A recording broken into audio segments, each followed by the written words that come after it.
Hey everyone, welcome to part 3 of my AvP mapping tutorial. In this tutorial we're going to go over adding sounds to your map. So the first thing you're going to want to do is get all of your sounds in one folder, and I recommend using only the stock sounds from AvP when you're first starting out.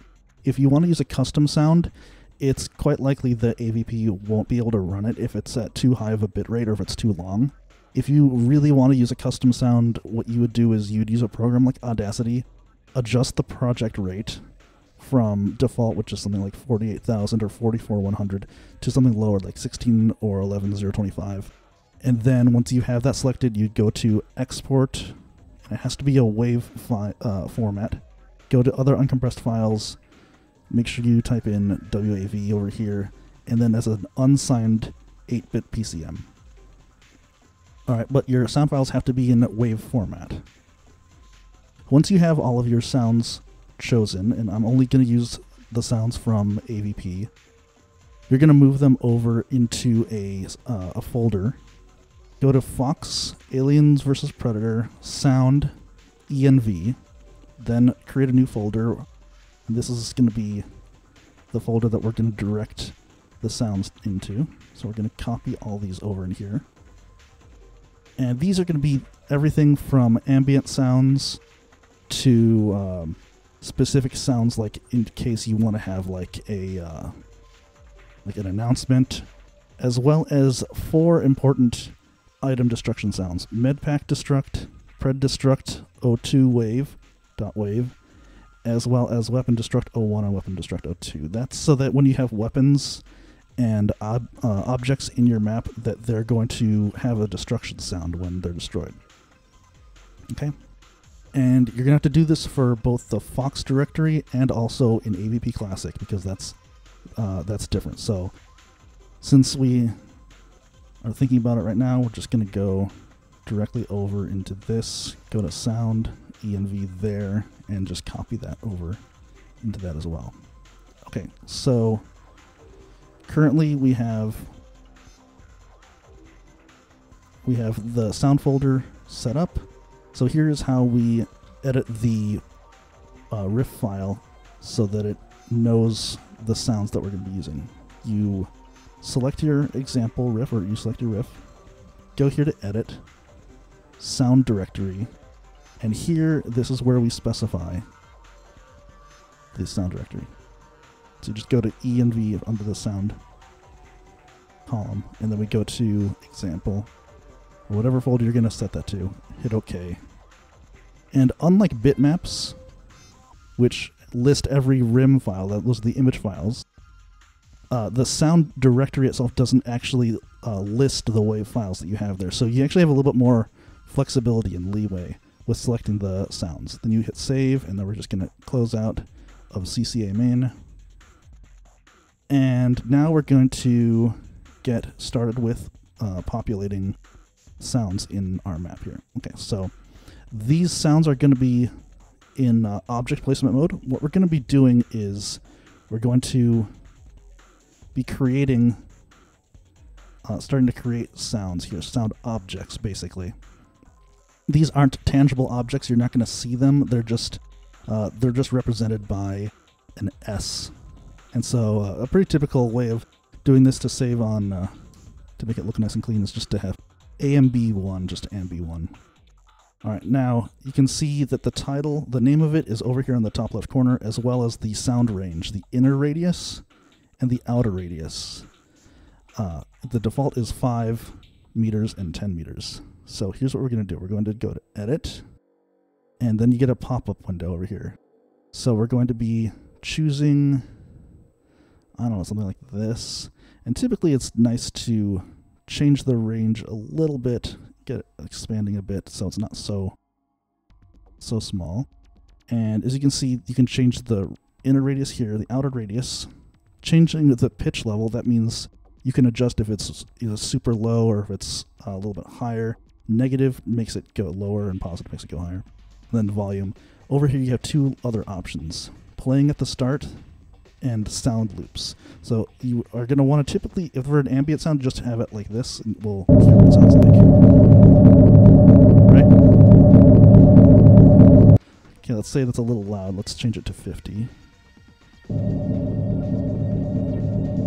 Okay. So that's over here, and then as you move around, you can hear that the sound disappears.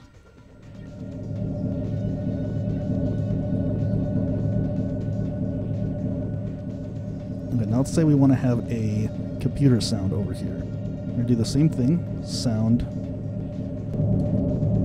This now it's by default going to select the same sound that you just chose. It's going to assume that you want the same sound. So obviously just press E. And now we'll go to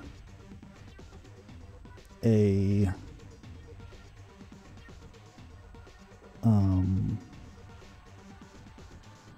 sure, let's try this.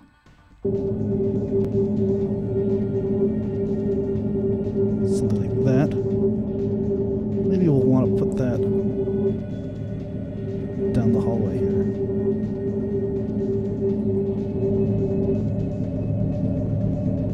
Okay, these sound ranges seem a little bit excessive, so let's go change them back.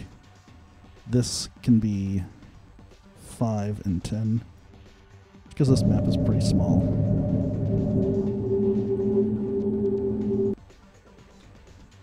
And same thing here, 5 and 10.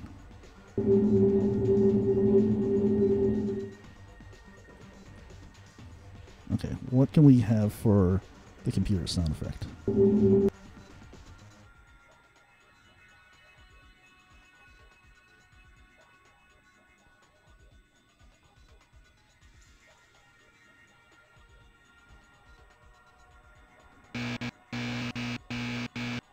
There we go. That's some malfunctioning computer sound effect. Okay, now let's go over here to the hive. So let's have an appropriate sound for this. This is going to be here. Let's change this to. We can. It should play, but sometimes it doesn't do that.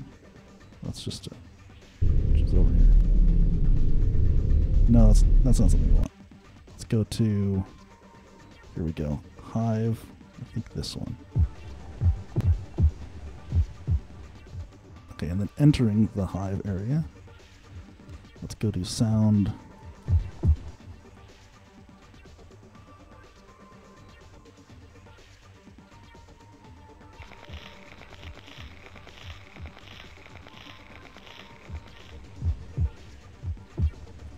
And now, as you can see, we're over here and we can hear the hive sound. So if we only wanted to be able to hear it over here, we can set the radius smaller, like let's say 3 and 6. And we can also move it upwards.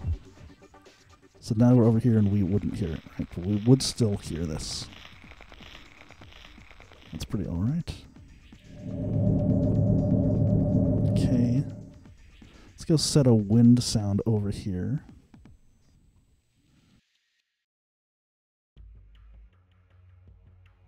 Have I done 5 already? Okay, so if you've already set one, then it'll just tell you that the name is already used.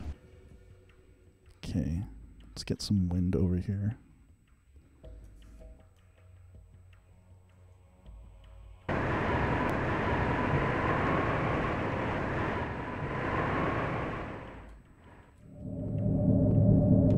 Okay. Just use some more ambient sound effects.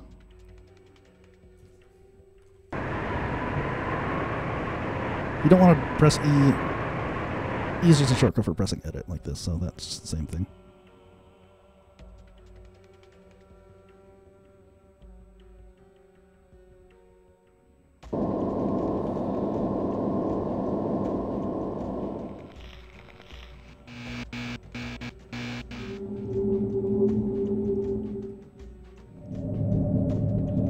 Okay, and what can we put over here? Oh, there's wind. Put wind a little bit over here. Make it a little bit closer to the wall, so that when we're over here, we hear something else. Okay, sound.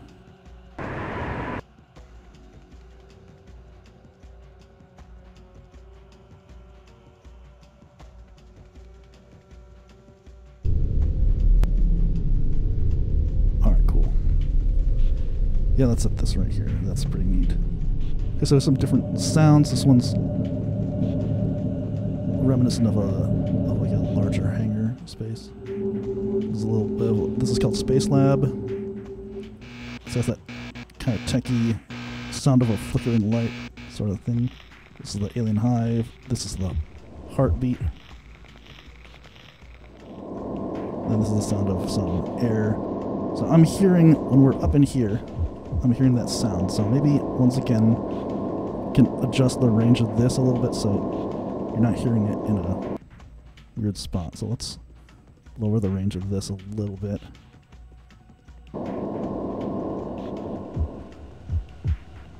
Okay, you'll hear a little bit of it, but it isn't leaking as badly as it was before. Okay. Alright, and that's it. Now, let's say you're going to, because in this map over here we have a switch over here. Now, let's say we want to have something, we want to have a voice on the speaker system, right? Like, let's say you flip the switch and you're going to want to have the announcement say, warning, alien presence detected. So we do something like, we'll just name it something different just for the time being. So we're going to go edit this, and then we're going to have this. The range can be really high over here so that everyone can hear it. Okay, so that's the line, warning, alien presence detected. Let's say that we want to have that happen as soon as you hit the switch, right? So what I've disabled is sound loops. We don't want to have that happen twice or more. And I've also turned off the playing at start. So this is going to occur, let's say, when we've added this, the track to this, and we're hitting the switch is affected, it lowers, and that's going to, we're going to set it up so that it triggers this sound. So this is how you create a sound that isn't playing at the start and isn't looping. Okay, so when you actually load into the map, you're not going to hear that. It's only going to happen under that one condition. So let's go see how this map sounds.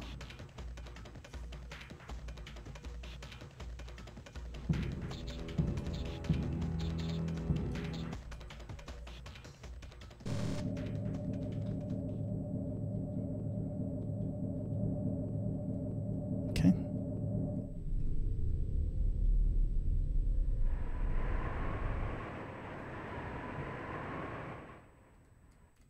We could set maybe another hive tech sound over here. It's a little spooky sound. It sounds a little bit like an industrial sound.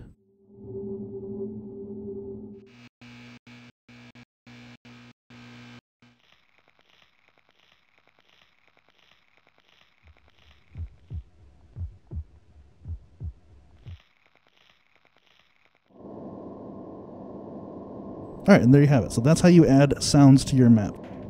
You can add sounds that have a larger range than these that I've chosen over here if your rooms are bigger, but this should be perfectly adequate. So hopefully that was interesting. In the next tutorial, we're going to be going over adding particle effects. So stay tuned for that, and I'll see you there.